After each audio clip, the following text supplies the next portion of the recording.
Hi everyone. అతని దగ్గర చాలా డబ్బులు ఉన్నప్పటికీ అతను ఎవరికి ఇవ్వడు. వారి దగ్గర చాలా వస్తువులు ఉన్నప్పటికీ వారు ఎవరికి చూపించుకోరు. మీ దగ్గర నా అడ్రస్ ఉన్నప్పటికీ ఎందుకు పార్టీకి ఇన్వైట్ చేయలేదు? వారందరూ మీతో కలిసి ఉన్నప్పటికీ ఆ విషయం నాతో ఎందుకు చెప్పలేదు?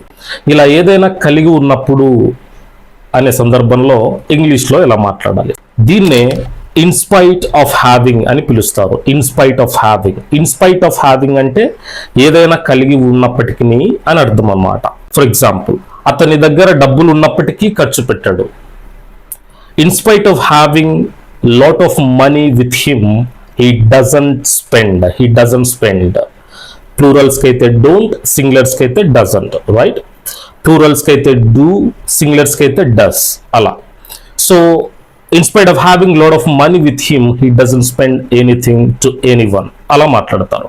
నా ఫోన్ నెంబర్ మీతో ఉన్నప్పటికీ మీరు నాకు కాల్ చేయలేదు. In spite of having my phone number with you didn't call me back.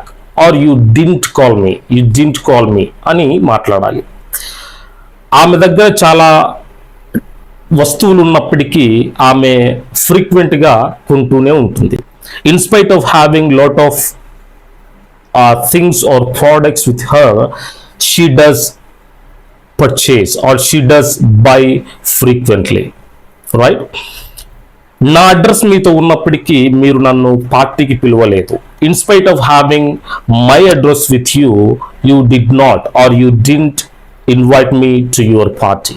ఏదైనా కలిగి ఉన్నప్పటికీ ఇవ్వకపోవటము లేదా స్పందించకపోవటం లేదా రెస్పాండ్ అవ్వకపోవటం, ఇలాంటి సందర్భంలో ఇన్స్పైట్ ఆఫ్ హ్యావింగ్ అని మనం మాట్లాడతాం. That's all for today's class. Will meet in the next one. Thank you for watching.